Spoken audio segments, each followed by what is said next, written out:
My dad and I would go to baseball games together, and it was never to watch baseball. We would just talk about everything. While the game was going on in the background. I thought I could hold it together. Can't even get to the first fucking sentence. When he was diagnosed with cancer 3 years ago, we kept going to games.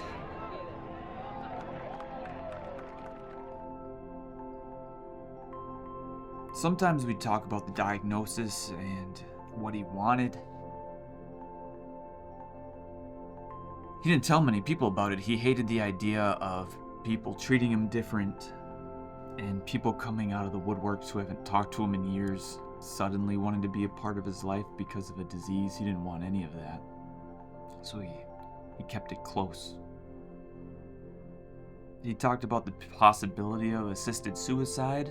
He always just said he didn't want to be a burden to anybody, especially us. And that all made sense to my family and my brothers. I mean, my dad's life philosophies always resembled that of Alexander Dumas, the author who wrote The Count of Monte Cristo, The Three Musketeers, all the Three Musketeers books, The Man in the Iron Mask, those types of things. He had a huge collection of them all. His philosophy also seemed to come from his love for Western movies. He loved Dances with Wolves. He watched it a few times a year. He read the book. He loved John Wayne. He loved Westerns. And not just the cowboy side of it, he loved the Native American side of it too.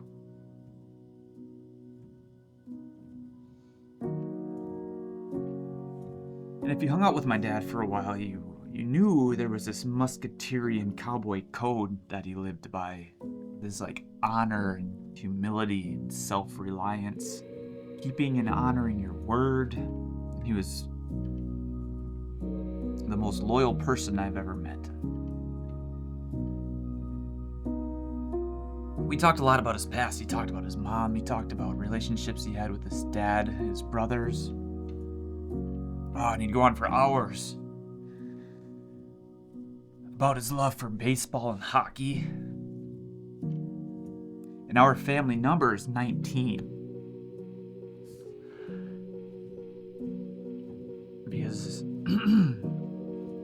Because that was my dad's favorite number. For me, it's really hard to get a sense of how good he was at those sports because he never bragged. He never talked about himself. He played both baseball and hockey at Iowa State. He was inducted into the Hall of Fame, and he had the opportunity to play either professional hockey or professional baseball. And if you ever wondered why he wore a Yankees hat, it's because he chose baseball and the Yankees drafted him. And he talked about how hard it was when he got a knee injury that took away that dream. But the love for baseball never went away. He told me how he didn't want to die in a hospital, but he wrestled with having his grandkids seeing him at home.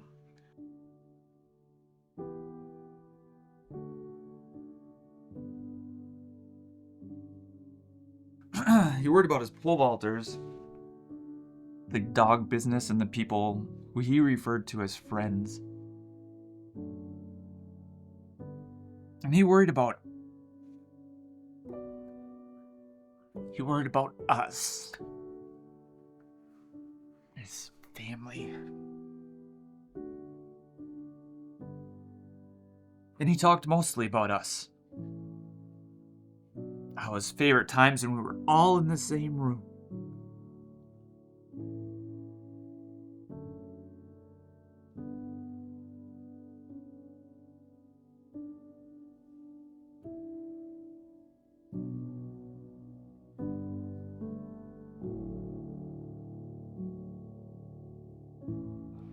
Your stomach feeling better? Come on, Mom. Hurry up. I saw some reindeer shit out in your driveway. What?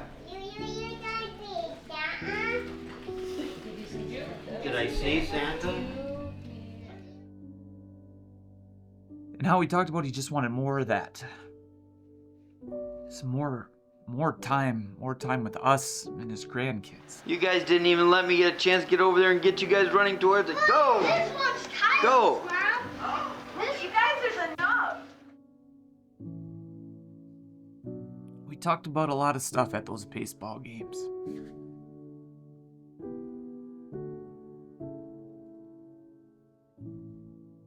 So my dad was in the hospital on October 12th, and my brother Scott came down, and we all met him at the hospital. He didn't have an appetite, so Scott brought a Three Musketeers bar, which is my dad's favorite candy bar, hoping maybe he'll get some food in him. Scott got there before I did, and he said even though Dad's in the hospital, he hasn't lost his sense of humor. Apparently, the nurse came in to just flush out his IV, and right when she started, barely even touched the thing, Dad just screamed at the top of his lungs. Scared the shit out of the nurse, and scared the shit out of my mom, and that's my dad.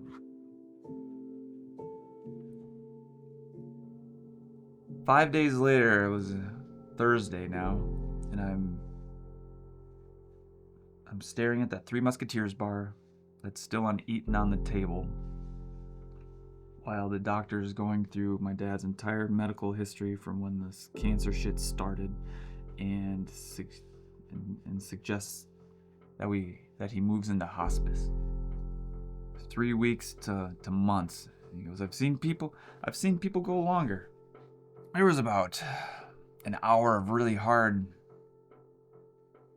times there that I don't really want to talk about.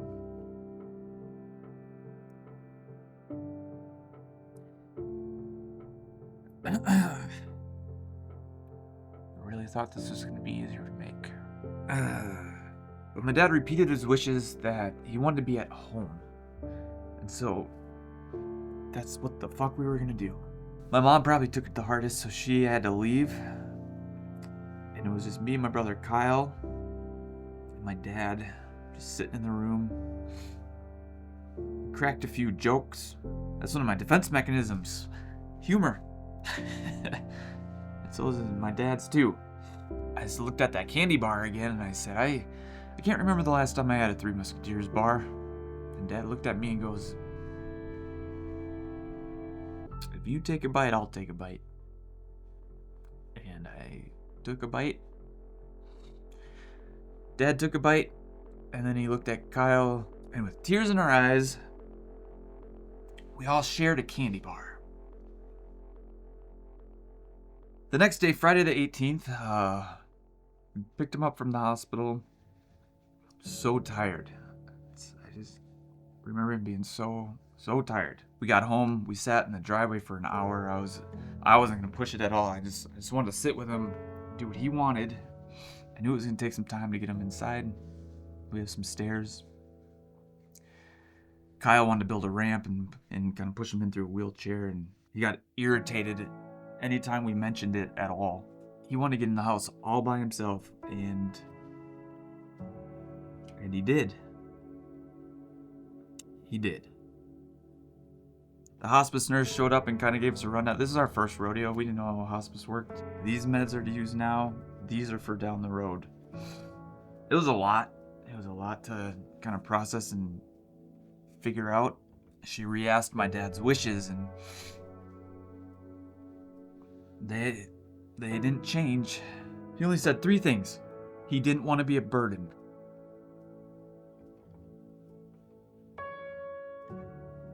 And I understand what he's saying. None of us ever thought he was. So it's kind of hard to hear again, but cowboy code, man. The second thing is he didn't want more meds than he needed. He just wanted the pain to be less. And the third thing is he wanted to be in control and present. That's all he wanted with the help of hospice. So after that long meeting in our kitchen, he said he just was so tired from the day and he wanted to go to sleep. So I brought him over to the bed and put him in, helped put his feet up there, and told him I loved him, and took Carrie and Amelia and went home. So So I came over the next day. It was October 19th. Kyle and my mom said they couldn't get him to take his meds in the morning. Scott showed up as soon as he could. He was out of town all week, and he just said, Dad's been sleeping all day. He's fucking tired. I showed up at around like 1:30, and I got him to take its oxy. He was fighting it a little bit. Definitely didn't want it with water. Gave him some Coca-Cola, and that helped. Got it down. He said thanks, Shawn, and then went back to sleep. And we just hung out all day just to be around him, and be around each other.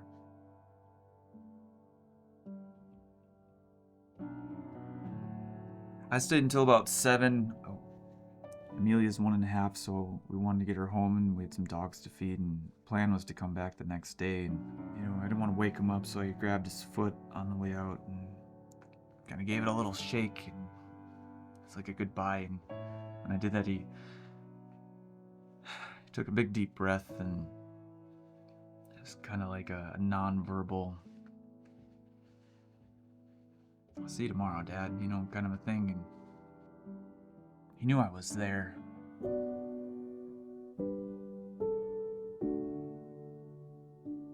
So Carrie and I were about 45 minutes into our drive. It was kind of late, so we thought we'd stop at DQ and get a snack. And I hate sweets, but I was like, I'll get a vanilla cone, But it sounded kind of good. And right as we were checking out, I got a text from Scott.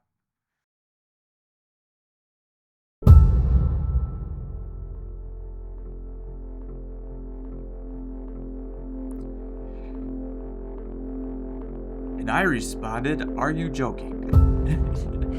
Fucking meanest joke in the world if that was happening. And he called me, and he was in tears, and I don't remember what he said, but it didn't matter. I said, "I'm coming back." And I had this fucking ice cream cone in my hand that I didn't really want, and I just rolled down the window and chucked it out and drove home. That was the longest 45-minute drive of my life. You start getting like memories, and you start going, what's happening at home? Is Mom okay? Are my brothers okay? How do I take care of Amelia? I don't want her to be around some chaos that might be going on. All of this shit. And you're like, you start thinking about moments with your dad. And you're like, there's so much. And then at one point it just hit me. It made me go, you son of a bitch. You did it. Fucking did it. You died the way you wanted. His entire family was in the same room. We were all laughing and joking and together. He got that one more time. He was worried about being a burden and his grandkids seeing him suffer. He took that off the plate. He died at home, and he seemed very in control and present. When I got home, Scott was outside, and I went over and gave him a hug, and we both just started crying. And I asked him what happened, and he said he was trying to get Dad his meds, and he was refusing, and he was fighting it. He didn't want to take them. And then Scott said at one point, he just said, "Fuck this." Passed away. So I looked down at my phone. I was outside with just me and my brothers, and the Yankee score popped up, and they were down by 2 in the 5th inning. I was like, I don't really care about fucking baseball right now, but it's kind of like me and my dad's thing, And my brothers and I just sat outside for most of the night, just sharing stories and figuring out how to process this giant thing, And I told them that I think Dad knew what he was doing, I think that he was in control of this, and they agreed. So I went inside and told my mom kind of the same thing. It seemed to just help me feel like Dad chose this route. And Mom goes, "Yeah, and it's the 19th. It's his favorite number."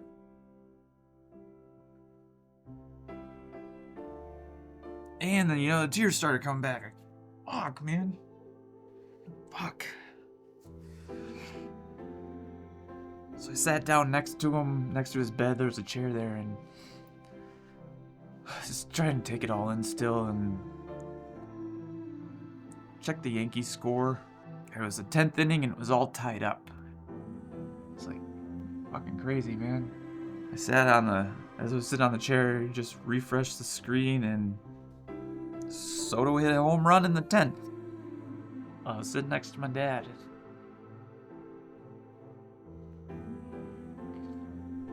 So the Yankees were up 5-2. And I lost it.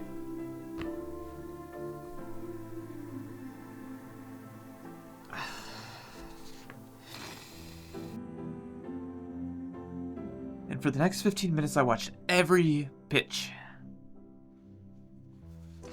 And I watched the Yankees win the pennant for the first time in a long time. I don't know what I believe. I don't know if he had anything to do with it. It sure felt like it in that moment, and it's like, It just reminds me that my dad and I would go to baseball games together, and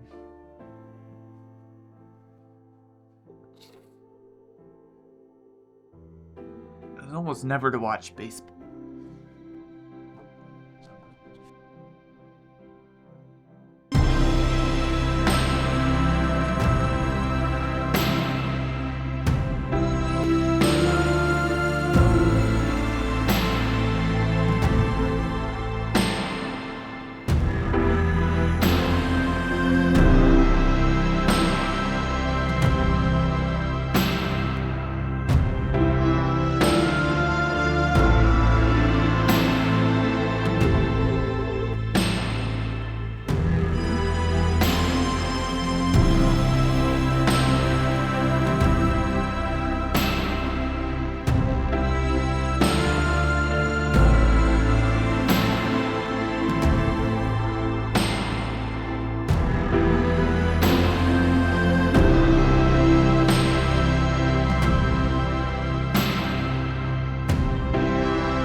One reoccurring thing that keeps coming up through all this for me is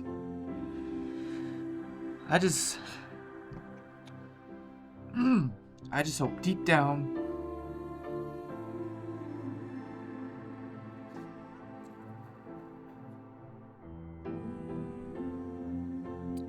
he knows how much I loved him.